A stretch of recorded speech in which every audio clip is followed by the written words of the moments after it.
miembro de Hezbollah falleció en un ataque con dron ejecutado por Israel en el sur del Líbano el 21 de noviembre, informó el ejército israelí IDF. Según el IDF, el individuo fue objetivo mientras conducía un vehículo en la localidad de Frown y estaba presuntamente involucrado en la promoción de actividades ofensivas dirigidas contra Israel y sus fuerzas. El ejército israelí también considera que las acciones de esta persona constituían una violación del acuerdo de cese al fuego entre Israel y el Líbano.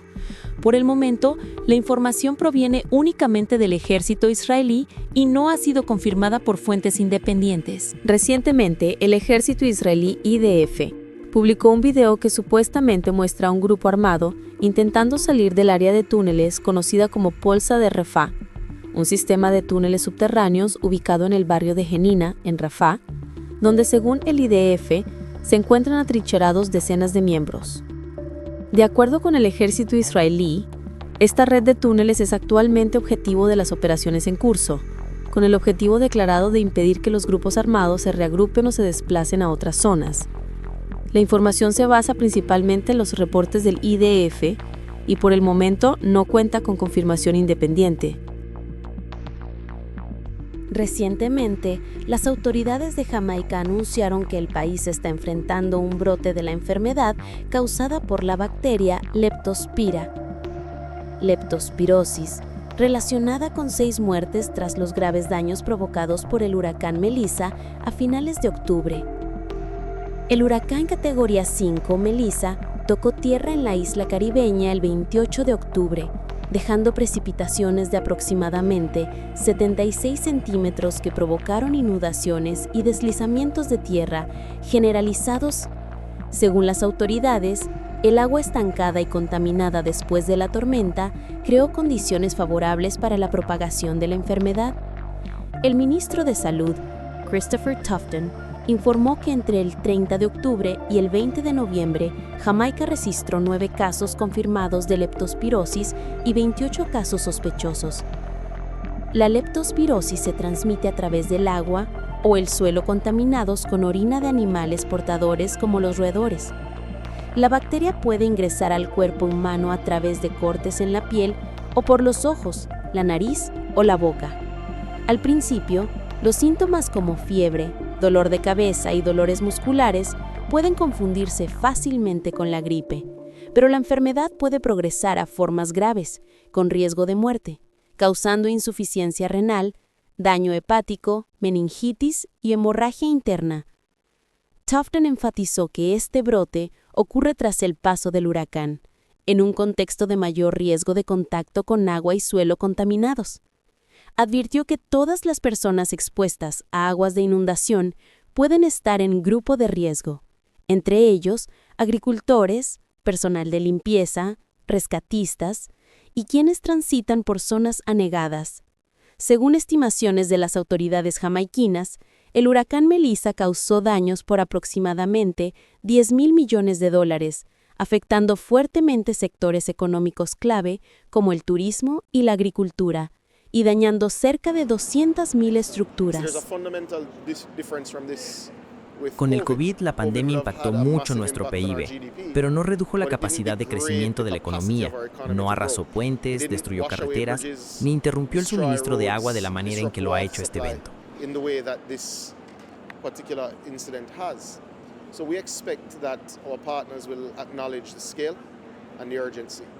Por eso, esperamos que los socios reconozcan la magnitud de los daños y la urgencia de la situación actual. Esperamos poder reducir parte del déficit. Es posible que recibamos alrededor de $500 millones en ayuda directa y desembolsos de fuentes financieras de resiliencia, pero eso aún deja un vacío de $9,500 millones. Esa es la escala del desafío que enfrentamos en un contexto en que la capacidad industrial ya está debilitada. No venimos con una postura de dependencia o mendicidad, sino como partes afectadas por las actividades de otros países, como partes que saben exactamente cómo ayudar a reconstruir lo que se ha dañado, para así ofrecer a nuestros compatriotas, a nuestra población y a nuestros votantes la oportunidad de aspirar a una prosperidad compartida. Durante más de 13 años largos y difíciles, Jamaica ha corregido la débil disciplina fiscal del pasado. No aparecemos como un país que niega los errores propios cometidos hace 30, 40 o 50 años en su trayectoria de desarrollo. Hemos reparado mucho. Pero que una parte significativa de esos logros sea borrada en solo 24 horas por una tormenta más intensa, más prolongada, que ocurrió en un momento inusual del año y con precipitaciones por encima de lo normal, todo relacionado con el impacto de las actividades de otros actores, es algo realmente difícil de aceptar. Por eso esperamos que se reconozca la disciplina con la que hemos gestionado el país y al mismo tiempo el hecho de que la nación ha enfrentado lo que podría considerarse el primer huracán de categoría 6 en la historia. Jamaica ha pasado muchos años acumulando un fondo de contingencia para responder a desastres relacionados con el cambio climático, pero ese dinero actualmente solo alcanza para cubrir aproximadamente el 5% de los daños causados por una sola tormenta. Según el ministro del Gabinete de Jamaica, Matthew Samura, el huracán Melissa ha dejado al país insular con daños totales estimados en alrededor de $1.000 millones, de los cuales solo unos $500 millones podrían ser cubiertos por los fondos de reserva destinados a la respuesta ante desastres climáticos. En la conferencia climática COP30 Belém, Brasil, Jamaica está instando a los países desarrollados a brindar apoyo urgente en forma de ayuda no reembolsable, flujos de inversión y financiamiento en condiciones favorables. El país manifiesta que no desea seguir recibiendo préstamos comerciales con altas tasas de interés, ya que eso aumentaría la carga de deuda en un contexto en que Jamaica también debe prepararse para enfrentar impactos climáticos cada vez más severos, como olas de calor extremo, sequías, aumento del nivel de mar y tormentas más intensas. Las negociaciones en la conferencia COP30 están orientadas a reforzar las fuentes de financiación para que los países en desarrollo puedan prepararse y adaptarse a los eventos climáticos extremos en el futuro. Las Naciones Unidas estiman que para 2035, estos países necesitarán al menos $310.000 millones al año para actividades de adaptación. El 28 de octubre, el huracán Melissa tocó tierra en Jamaica como categoría 5, fuerte, generando una marejada ciclónica inicial de aproximadamente 5,2 metros, vientos intensos y precipitaciones de alrededor de 76 centímetros, lo que provocó deslizamientos de tierra e inundaciones generalizadas.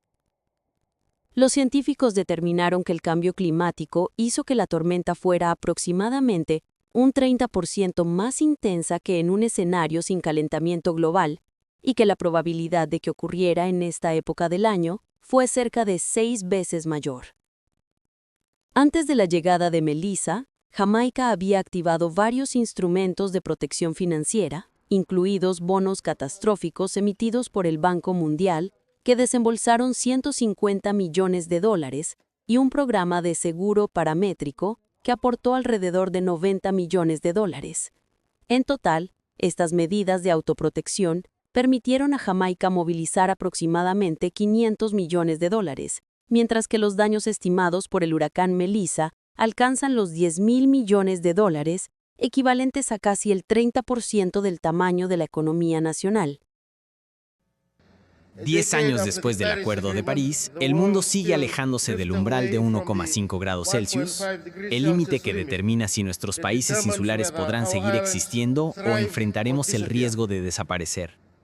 Para nosotros en Fiji y en toda la región del Pacífico, 1,5 grados no es un objetivo político, es una cuestión de supervivencia. La opinión consultiva de la Corte Internacional de Justicia lo ha dicho claramente. Todos los países tienen la obligación legal de actuar conforme a la mejor evidencia científica disponible. Pero la ciencia también señala otra realidad preocupante. Sin financiamiento rápido, a gran escala y estable, los países vulnerables seguiremos soportando la mayor parte de los daños de una crisis climática que prácticamente no hemos causado. Al igual que otros pequeños estados insulares en desarrollo, mi país sigue siendo uno de los más vulnerables al cambio climático en la Tierra. Para nosotros, los impactos climáticos no son solo choques ambientales, sino choques económicos de carácter existencial. En solo una década, los eventos meteorológicos extremos han causado daños equivalentes a más de la mitad de nuestro PIB. retrocediendo constantemente nuestros esfuerzos de desarrollo y atrapando a Vanuatu en un ciclo interminable de recuperación tras recuperación. La crisis climática está debilitando precisamente nuestra capacidad de construir un futuro que nosotros mismos decidamos. Necesitamos que todos los grandes emisores ajusten sus contribuciones determinadas a nivel nacional, la NDC, a una trayectoria compatible con 1,5 grados y actúen con la urgencia que exige la ciencia y ahora también el derecho internacional.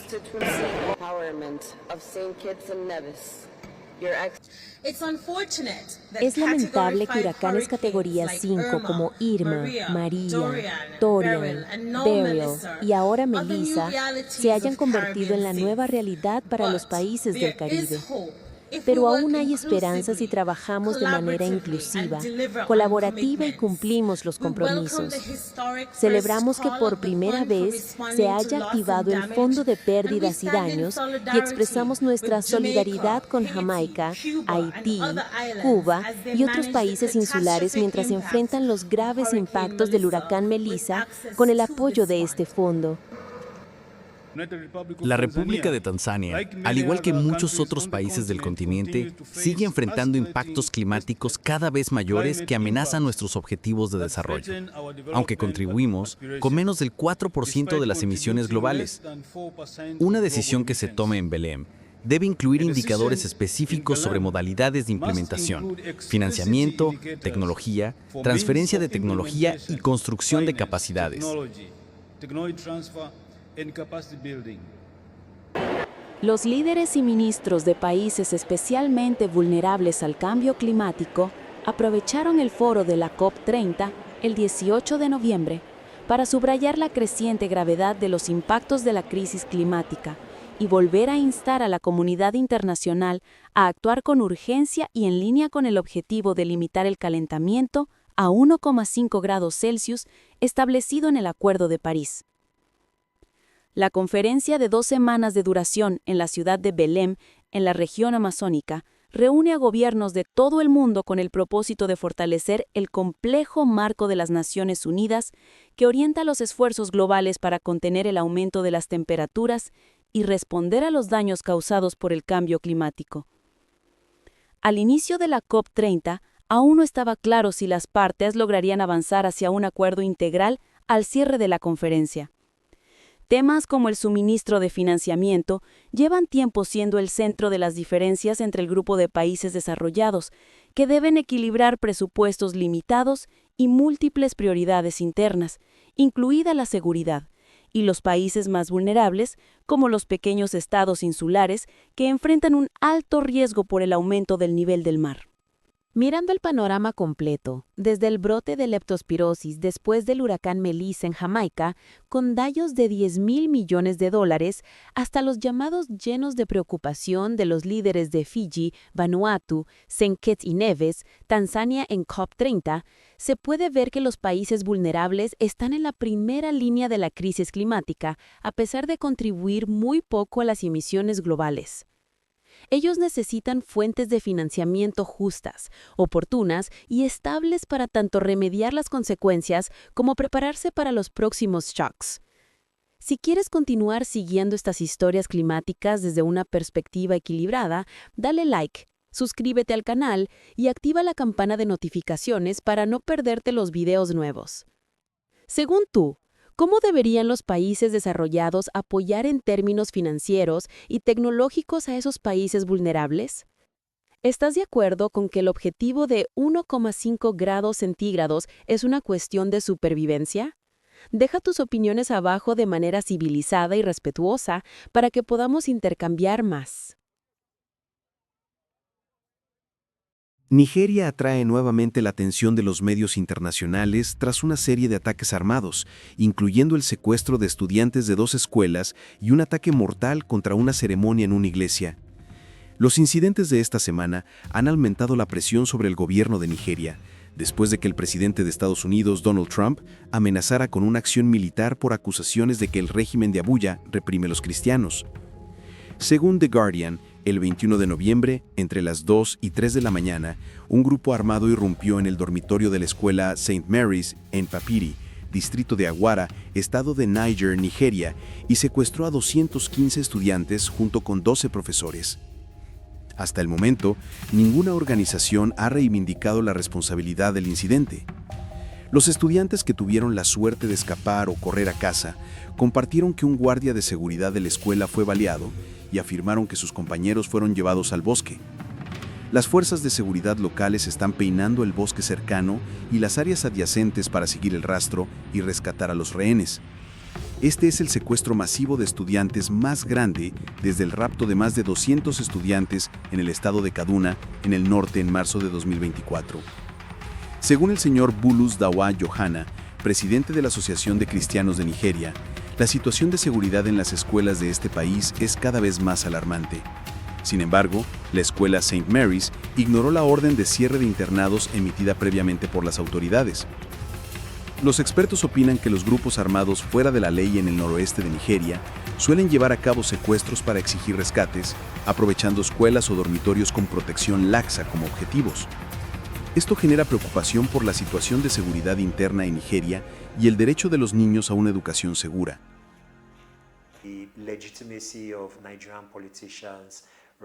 Actualmente, el nivel de confianza en la clase política nigeriana es muy bajo, por lo que muchas comunidades sienten que el gobierno no actúa con honestidad, no tiene recursos, voluntad o capacidad política para protegerlas.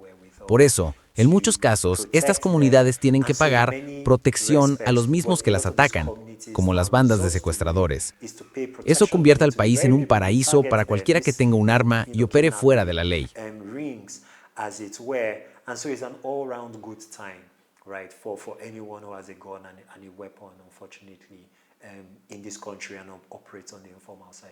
Violence and insecurity has occurred in Nigeria for so long, and there have been La violencia y la inseguridad han persistido en Nigeria durante muchos años, pero rara vez hay consecuencias reales, desde penas de prisión, ejecuciones, hasta sanciones legales contra los perpetradores. Esto hace que muchos delincuentes sean cada vez más audaces y se sientan motivados para continuar con esas actividades. La violencia reciente es en realidad una continuación e incluso un aumento de la tendencia que ha durado más de una década.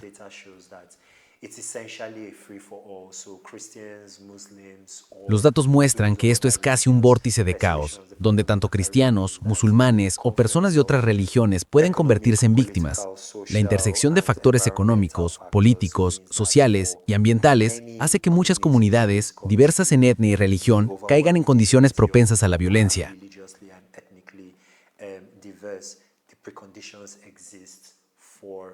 Violence to occur. The underperformance of the government in terms of managing Nigeria's security challenges is not for a lack of an understanding of the problem. La mala gestión por parte del gobierno de los desafíos de seguridad de Nigeria no se debe a la falta de conocimiento del problema. El aparato de inteligencia es lo suficientemente desarrollado como para conocer los escondites de muchos grupos criminales y sus líderes, cómo operan, así como los objetivos potenciales. El problema radica en que la estructura de seguridad para transformar esa información de inteligencia en acciones reales aún no está completa.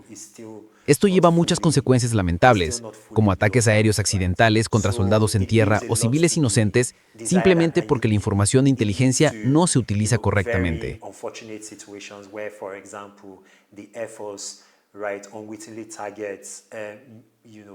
Army personnel on the ground, right, or innocent civilians on the ground just because intelligence isn't properly utilized. Otros ataques en Nigeria esta semana incluyen el secuestro de 25 alumnas de una escuela internado en el estado de Kebbi, el 17 de noviembre, y un ataque a la iglesia de Kwara que dejó a 38 feligreses capturados por los hombres armados. Funcionarios de la iglesia informaron que los secuestradores han exigido un rescate de 100 millones de nairas, aproximadamente $69,000 estadounidenses, por cada feligrés. Se sabe que los estados de Kebbi, Kwara y Niger son colindantes. Un alto funcionario del Departamento de Estado de Estados Unidos dijo el jueves 20 de noviembre que Estados Unidos está considerando medidas como sanciones y mayor cooperación contra el terrorismo a través del Pentágono en el marco de un plan para presionar al gobierno de Nigeria a mejorar la protección de las comunidades cristianas y la libertad religiosa. Nigeria está bajo especial atención del presidente de Estados Unidos, Donald Trump, quien a principios de noviembre amenazó con una acción militar por la forma en que este país trata a los cristianos.